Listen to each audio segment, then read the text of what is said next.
All right.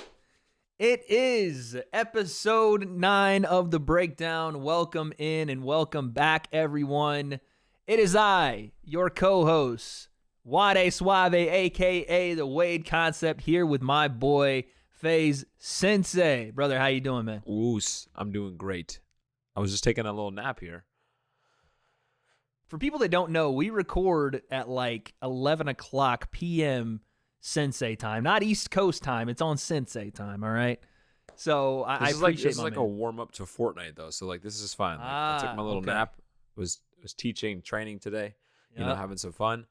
And then, I'm going to do the pod. And then if my boys are still on, which they should be because some of them are West Coast, hop on some no-build trios. It's Fortnite for sure after this. Fortnite. Facts. By the way, before we do anything, guys, make sure you like and subscribe here at The Breakdown. Yes, We're trying to hit guys.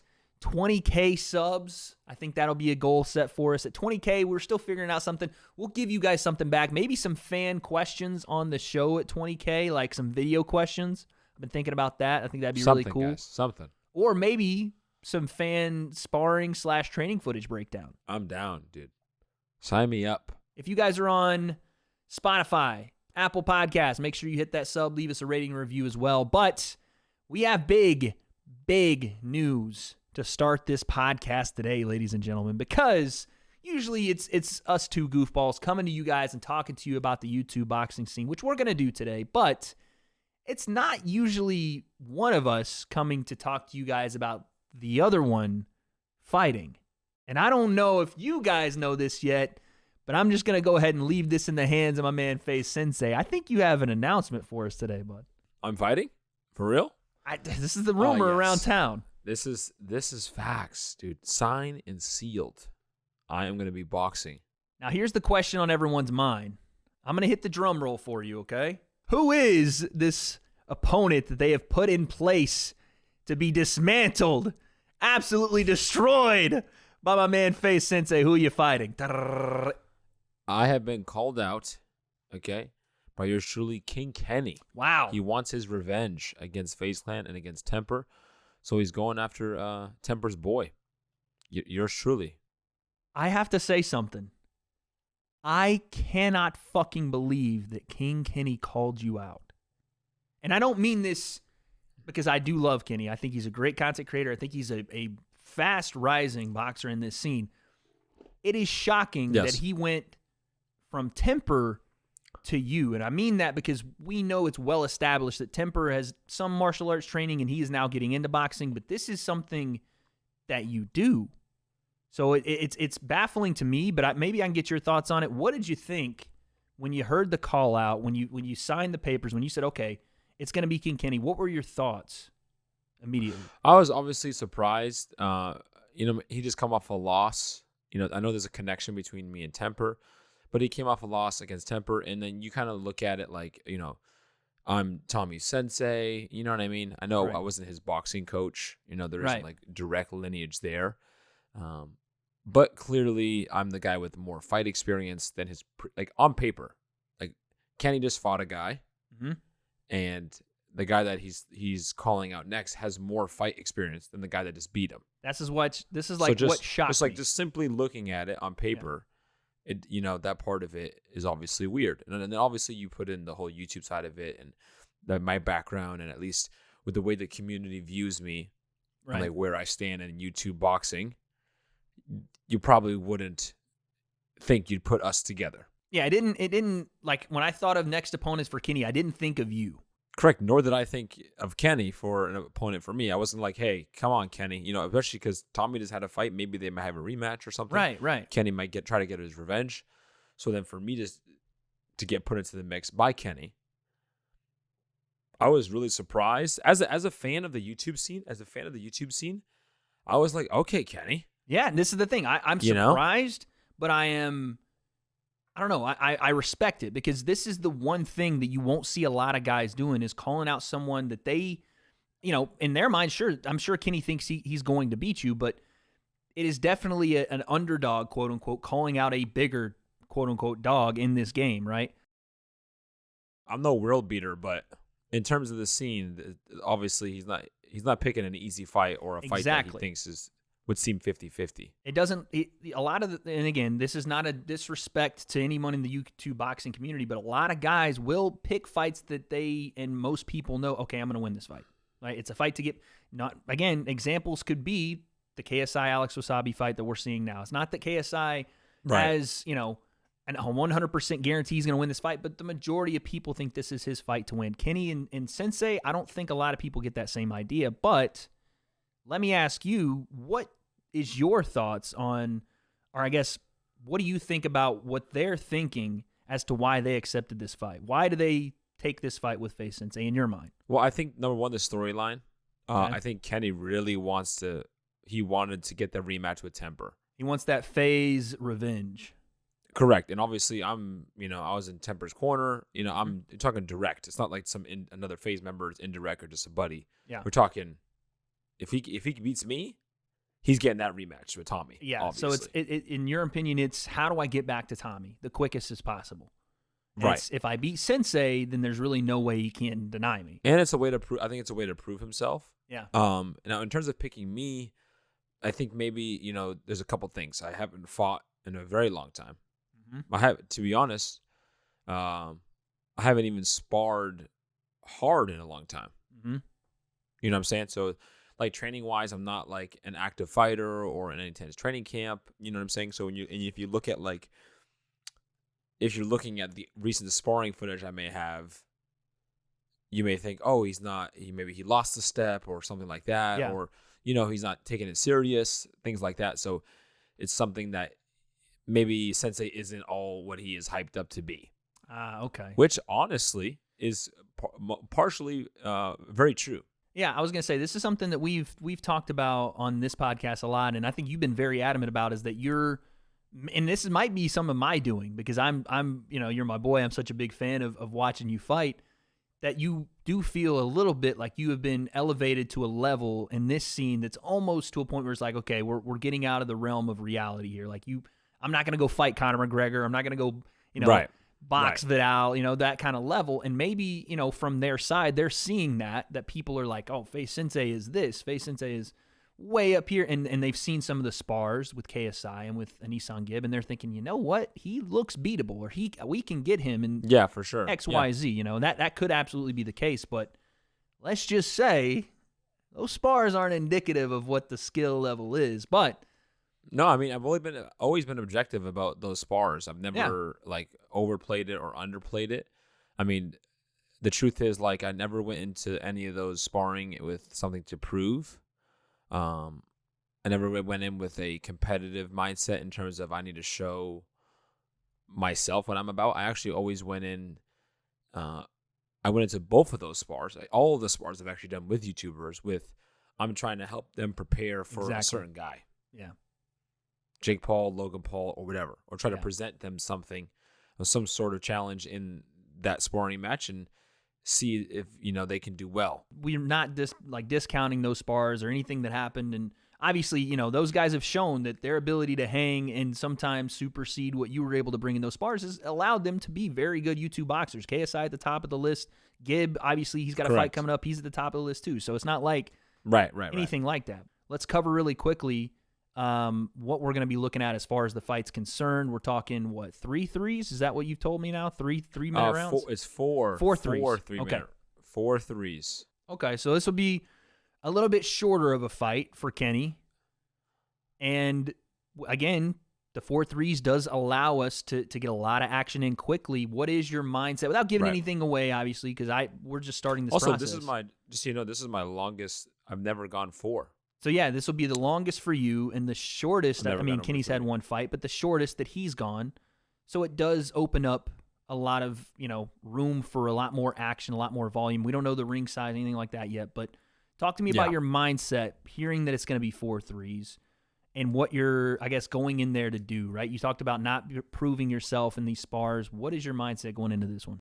Oh, man. Coming off the Creator Clash, bro, to be honest, watching the Creator Clash made me want to have a war. Yeah. It made me want to have a very entertaining fight. Sitting there and watching those fights. Yeah. And seeing guys just go toe to toe and risk it. I was like, I want to do that. Yeah. You And know, I'm it's not funny. usually like that. I'm usually like, in and out, don't touch me type of guy. You're slick defensively, yeah. Yeah. So but especially because I haven't done it in a while, and this is probably my last one. I kind of have this like, which is kind of interesting. I don't have like this very safe approach to protect, right? I just want to go for it. Yeah.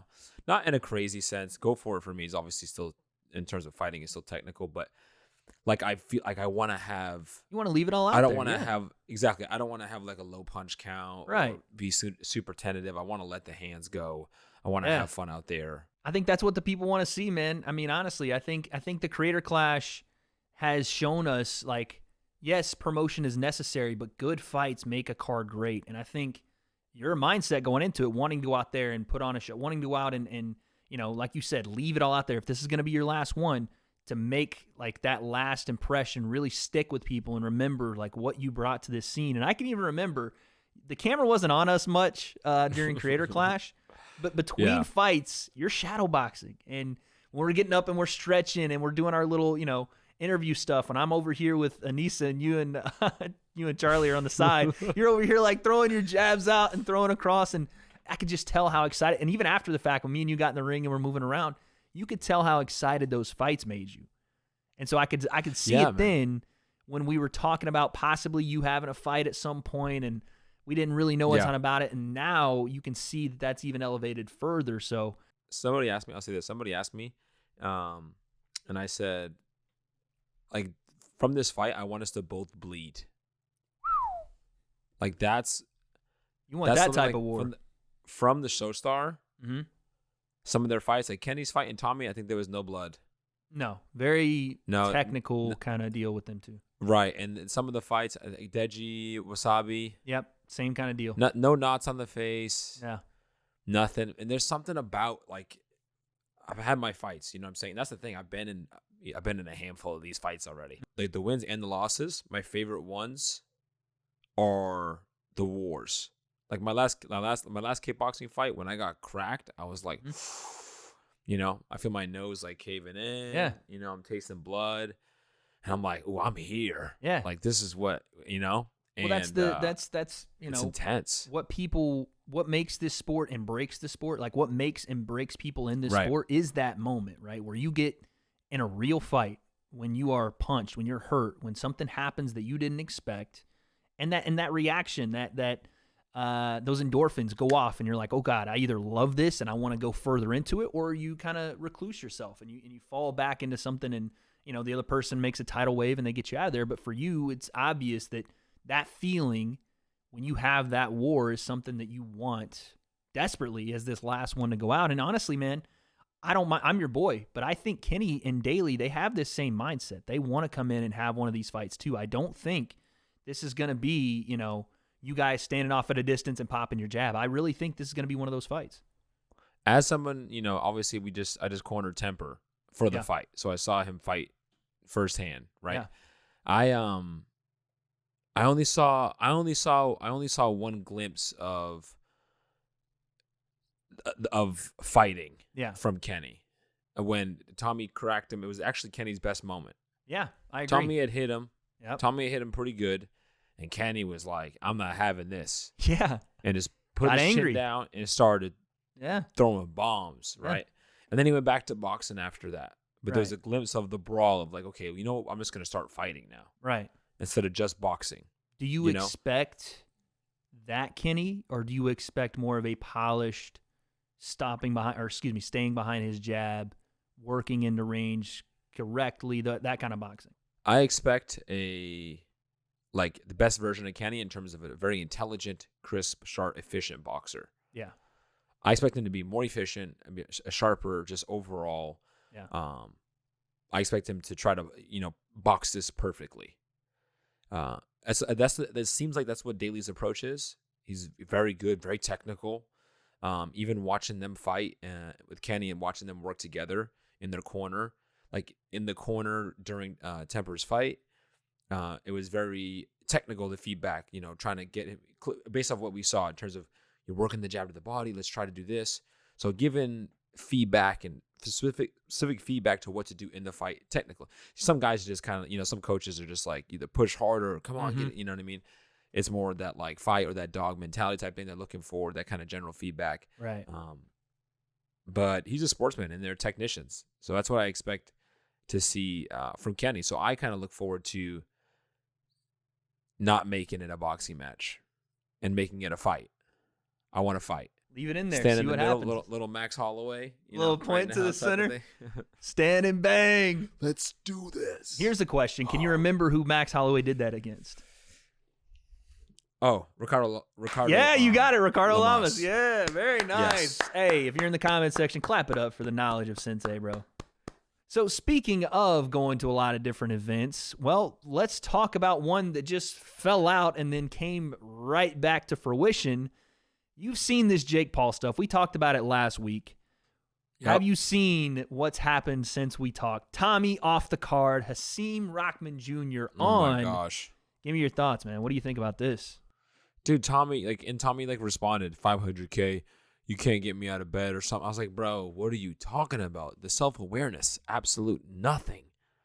Tommy blew this, man. And I think people got a little upset with me for how I kind of went off on Tommy in my last video. It wasn't necessarily Tommy's fault that any of this stuff happened. It's not his fault. But the way he responded continuously, or didn't respond until the fight was off, and then responded. And even when Jake said, I'll pay you 500 racks to come fight you after this one in London, and Tommy's like, I don't get out of bed for that money. I don't know what he's doing. He makes this thing perpetually worse on himself when he does stuff like that. I don't get it. Yeah, then he's like, we'll find a neutral place. We'll do it. Jake was giving him everything. Like, oh. So I think that fight is probably buried, dead. Like, it's done. I don't think you make that fight again. I don't know why Jake and them would, unless it's like, you know what, Frank, Queensberry, you guys take over all promotion. You take over everything, and I'm just gonna fly in and fight this guy, and that's gonna be it. Because twice now Jake has tried, and they've kind of fucked up his promotion, right? So if that's the case, maybe. But we have Hasim Rahman Jr. We have the date, August 6th. Yes. What do you think about this fight and just how it came about and the risk that Jake is taking here? Jake is like uber confident, and I'm loving it, to be honest. This dude's just like, he's turning into Conor McGregor. He's just like, line him up. Let's just, who cares? Anybody, anywhere. He's kind of answering the call. That's what we've been looking for, hoping for. Mm-hmm. I think, a lot of us are giving Jake his due credit a lot, but we're lately. Like, we want to see, okay, yep. we know you can starch people. Yeah. Now we want to see the next challenge, right? Most of that is because of the way Jake Paul speaks. Exactly, and that's the only reason. If Jake was very silent and just was going out and knocking dudes dead, we would both be singing his praise, like, holy fuck, look at this YouTuber smashing guys. And we still do that. But the way that Jake talks and how he says he's going to be a world champion, he's going to beat Canelo, and he's going to beat Conor, and the things that sound outlandish, we have to be honest and say, that's fucking crazy. You're out of your mind. But then when he goes and backs it up and says, I'll take Tommy Fury, and then I'll take him again if he pulls out, and then he pulls out again, I'll take a guy that on paper presents a lot more problems than Tommy Fury would in Hasim Rahman Jr. Talking about a heavyweight, 224 pounds in his last fight. You're talking about a guy that's 12-1 and a guy that's had an extensive amateur career. Now, if you're playing early predictions here, you're watching this fight go down, what are the differences in your mind between Tommy Fury and Hasim Rahman Jr. and the problems that Hasim is going to give Jake that Tommy didn't? Well, how old is Hasim? 31, so he's a little bit older. Okay.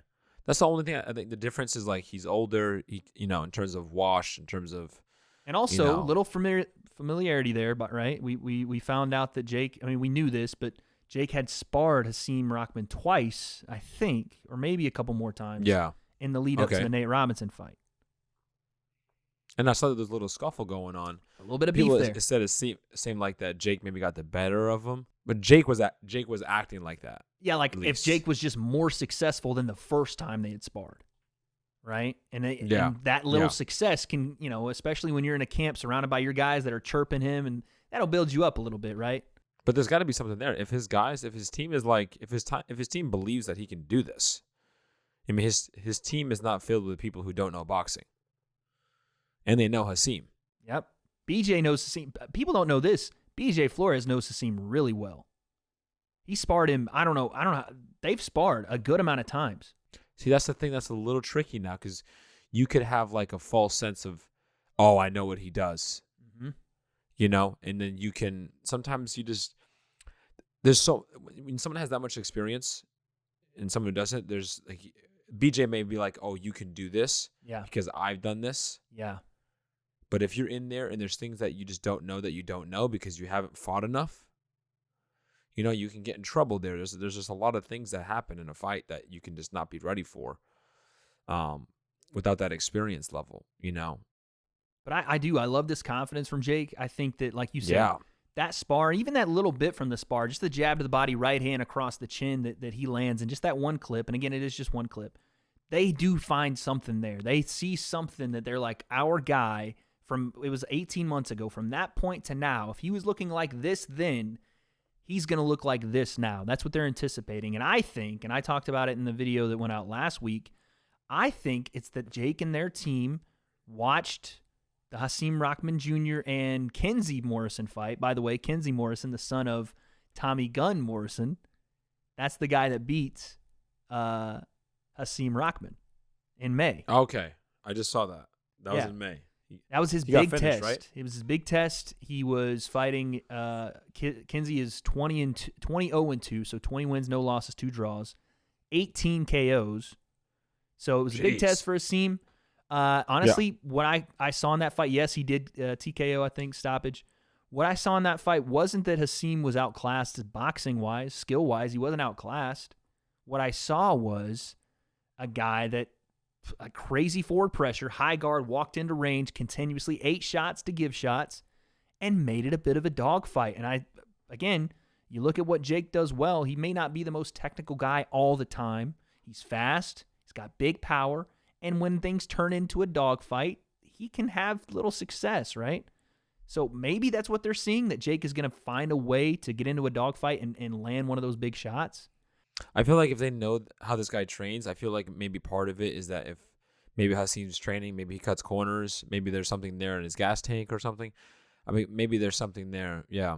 You watch the Morrison fight, and you're seeing Hasim start to lose his gas. Both guys kind of did.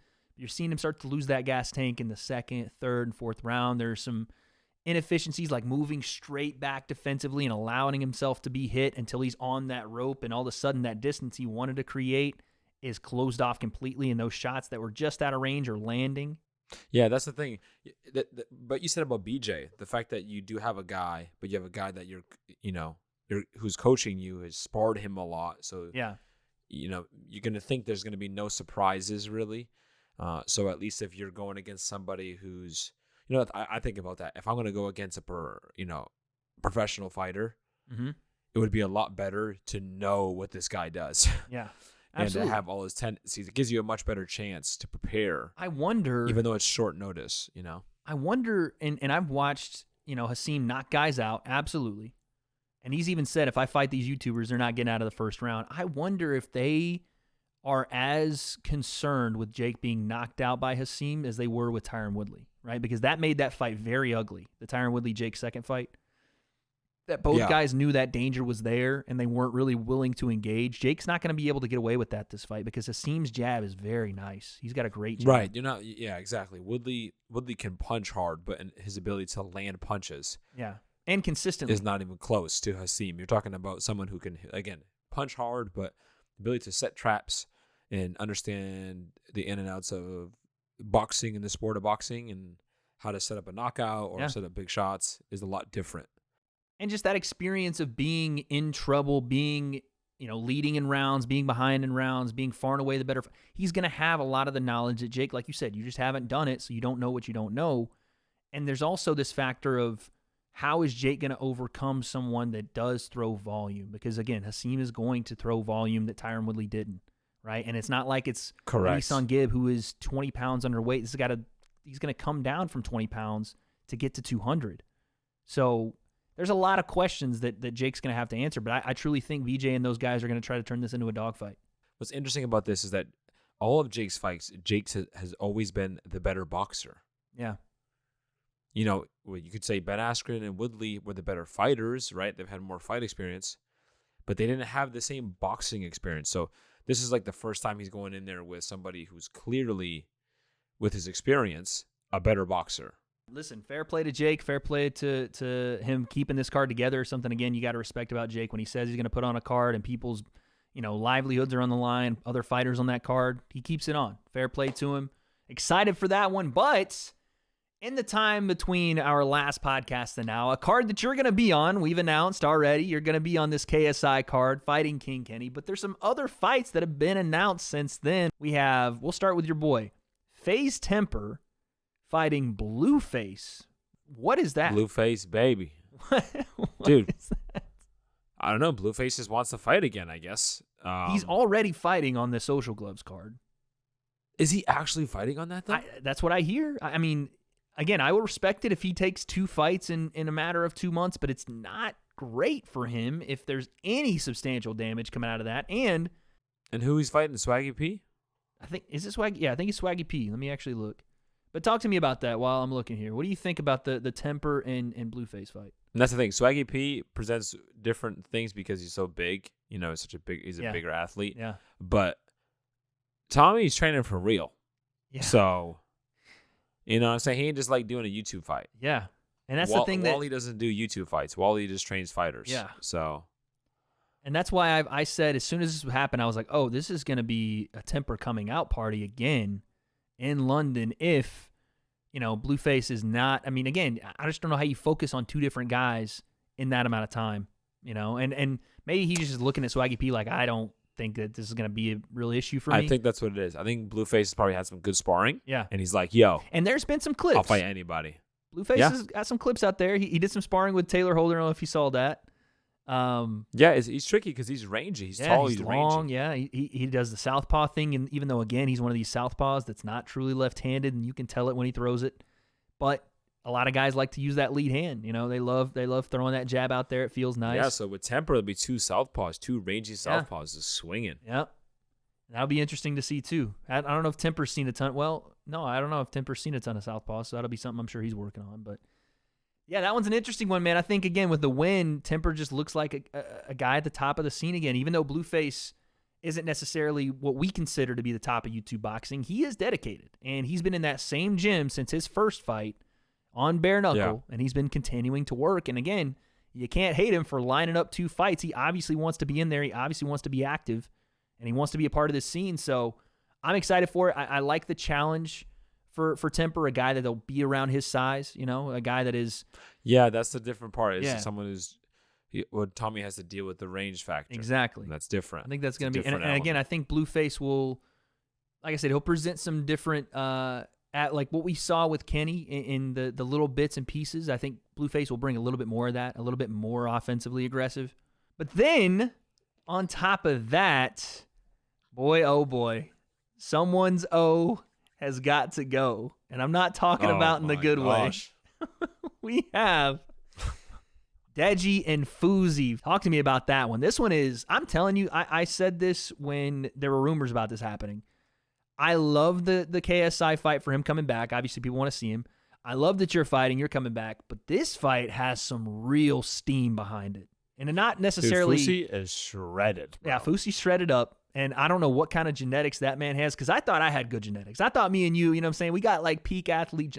It doesn't take anywhere close to a shit on what FOUSEY has for genetics. That guy turned out like he was flabby. I'm not disrespecting you, FOUSEY, but my man was the Flab Master 3000 and then came back looking like Mr. Steal Your Girl. What the fuck? That's dedication, though, man. It's a big thing. And I think stylistically it's tough,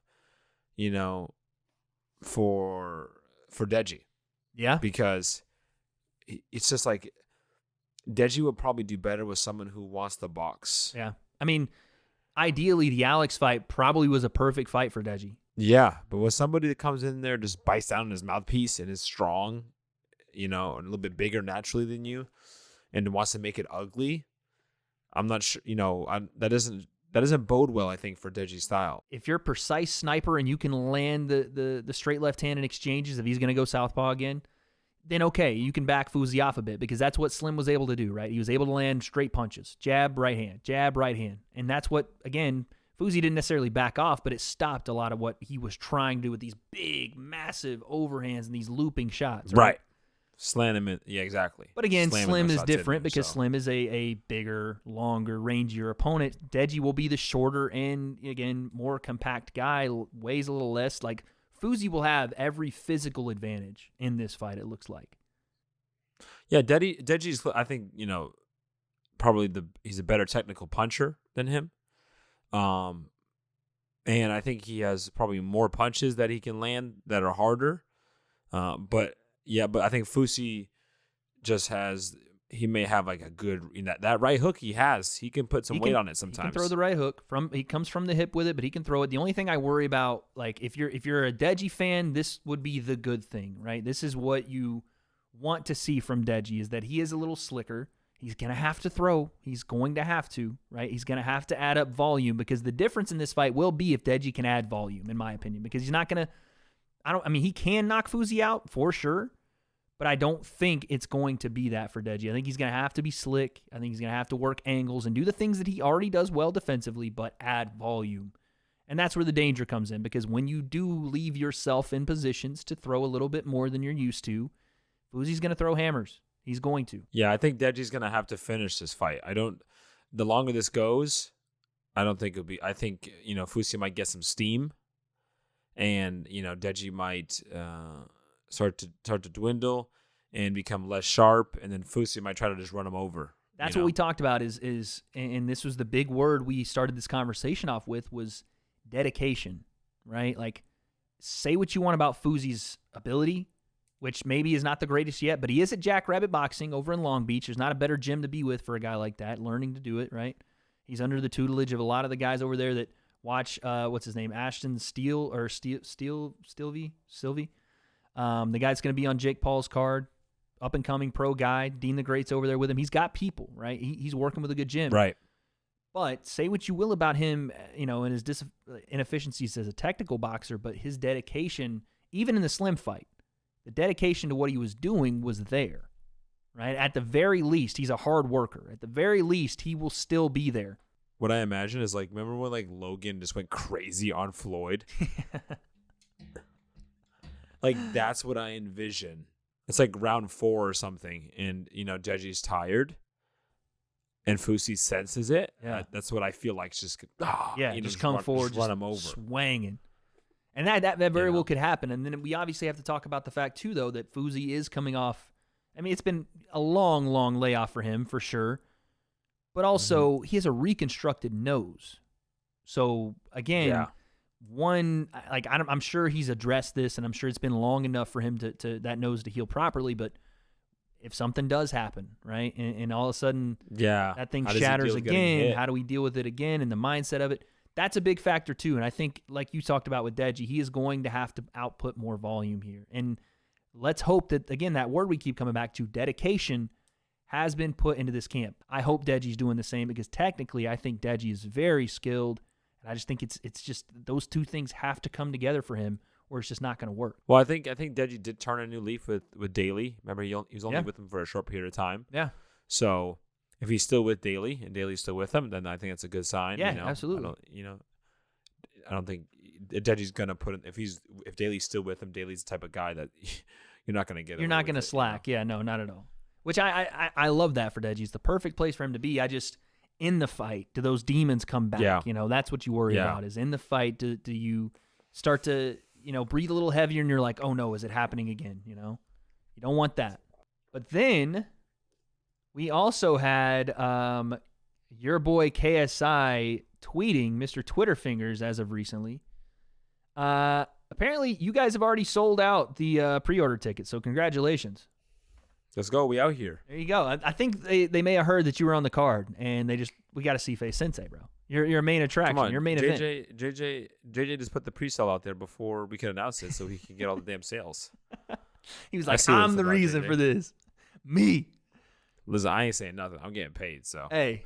Well, it was so funny when I his tweet about how, like, making sure his fighters get paid. That's what I was about to bring up. I was like, favorite. Yes, I love this, dude. This is the tweet. If you guys don't know what we're talking about, it said, KSI said, just to let everyone know, unlike Social Gloves and other organizations, we will make sure that every fighter is paid in full. My reputation is important to me. Obviously, those are shots across the bow at one Austin McBroom. And did you hear about this?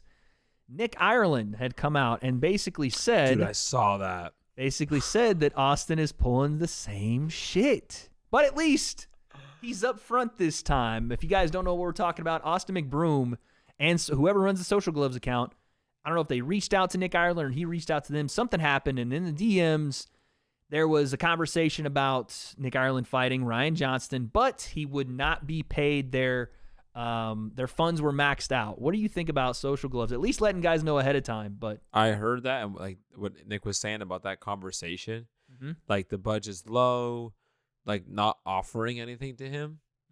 Bro, run as fast as you can, dog. Absolutely. And Nick should know this, by the way. I think he does. Sweat 1 freaking ounce of sweat. Yeah. For that. No. It seems like, and again, I'm not trying to accuse anyone, but it seems like we're just doing the same thing. My man Nick, fair play to him. He called it out and said what I've been saying for about a year now. This seems like a Ponzi scheme because it fucking is. This is what it is. Yeah, I don't know what they're trying to do. Like, it's not like KSI Logan 1 was the only time you could ever do that. Because of how big of that moment was and how new the scene was. Charity. Right. Yeah, unless you're doing charity, exactly. But the scene was so big, it had never been done. People didn't. Right. I wouldn't say people didn't know their value, but people didn't know if this would have any value at that point. So then when we saw the success of it, you start to get the little branching off of that, and the selfish people will be selfish, and the people that understand their value will understand. But it's almost like any creator that does something, they make it whatever version of them they already are, right? You see it all over YouTube. If guys want to make a video, right. Exactly, they're going to make it in the version that they are. So a Mr. Beast video is super entertaining. You know, it's like, it's very wholesome. There's good intentions behind it, but someone could easily do the same thing and be running some kind of scam behind it, right? There's always something that can be there. Like, a KSI event, we know what we're going to get, you know? There's a different level of accountability here because of the reputation KSI has built. People expect him to go through with his word. People at this point expect the complete opposite from Austin McBroom. And by the way, Austin wants to be the main event of his own event because it's Austin, and he wants to be the center of attention when it comes to that stuff. And obviously, he sees himself as a main eventer for the KSI fight, should that ever happen. But go back to even the first Social Gloves card. What did Austin do to promote that fight? I don't remember him promoting it. I know.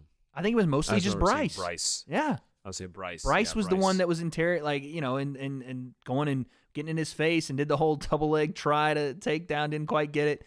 And then the whole brawl spilled out. But without Bryce saying a lot of the stuff he was doing, there's not a lot. Like, fair play to Bryce. He was doing the promotion pretty much by himself. Yeah, and truth be told, we know that, especially the fan base, McBroom and Anissan Gibbs fan base is going to pirate the damn thing. Let's do this. Let's put a prediction on the buys right now. What did the first one do? Do you know? I think between 128 and 132. I think it does less than Creator Clash. So I'm going to say it does right around 100,000.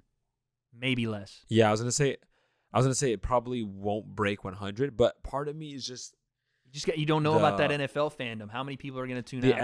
The NFL fandom. Like, there was like Frank Gore, but did Frank sell like that? Cuz but he's not AP. Peterson. But he's not AP. That's true. But here's the thing. What I'm saying? Do people even in sports, things move so fucking quickly. How long has it been since people look at Adrian Peterson and go, "Oh, that's AP," What I'm saying is all it takes is, like, let's say tomorrow, AP just throws up an Instagram reel looking like Evander Holyfield, and he's smashing the freaking back. So all it takes is like one of those, and it's like, bro, that's Adrian Peterson. You know what I'm saying? And then the NFL guys who don't know what's going on go, whoa, this is Adrian Peterson. Then boom, they're right there. Because so many people are such big fans of Adrian Peterson. Then even Nick Young, Swaggy P, you're talking, he was like Nate Robinson. Yeah, right? Similar, yeah. One of those guys that was in the league and everybody knows. Right. is a big fan of, and he's in the influencer space in terms of the podcasting world and things like that. So does he put out a clip, of him training or some sparring clips, and all of a sudden, you got this whole thing. So I'll say this. Austin, it seems like, and we'll wrap up here, Austin, it seems like is falling prey to the same things that doomed his first card and just refusing to promote. Bro, listen to what we just said. Austin McBroom's fight's only hope is Adrian Peterson, Le'Veon Bell, and Swaggy P, bro. We're hoping they save the card and give it push. And our scenario is what you said is if they post. I don't think these guys give a fuck about promoting this. I think they have been paid. If they don't, it's over. If they do post it, there's some potential. If they do, yeah, there's something there. But I don't think these guys give two shits about promoting any of it. Like, I don't think they care. Right? So, and again, it's not like Austin's going to make them. We've seen that. So I think this thing does under 100K, man. I think it does. And I think it probably does a crazy amount of impressions through illegal streams, like you said. But the fact that it doesn't seem like Austin is too interested in promoting it, and that they just don't even give a fuck about Gib promoting it, it's wild to me. Any other life updates for you as you head out? Anything you got, man? Just wedding planning. Wedding planning is going well, yeah? Yes, life is good there. Just spent quite a bit of time with family. That was really good. You guys went camping this weekend, you said? Yeah, went camping, and we had like a 50th anniversary for my grandparents. So we had and it was like a family reunion type thing for that side of it, for my stepmom's side. So it was just great, dude. I was training in the midst of it. I did because we have a pool at my dad's. There you go. 20, dude. I've been feeling great. 20 minutes of straight swimming, dude. Woo! Can you believe that? I did 20 minutes, and then I did 10 minutes shadow boxing underneath the water, then did some rounds after cookout food, dude. I was like, I'm in my bag. Oh, yeah. We are here. The levels. The level is just too advanced, baby. Balancing it all. It's been good, but the family things have, subsided now. Yeah. Back to the dojo. Yeah. And I got it's week 3 in the season. Game coming up in 2 days. There you go. QB Sensei is going to go get that win. Guys, if you're new here, hit that sub button. We're trying to get to 20K. We're still thinking of a prize there. I think that would be fun to do some sparring and training breakdown stuff. So get us to 20K. Send us your stuff. We'll definitely take a look at that point, but we got to hit 20K first. If you're listening to this in the audio-only version on Spotify and or Apple Podcasts, make sure you subscribe. Leave us a review/rating over there. But this has been episode 9 of The Breakdown, and we are out. Oos.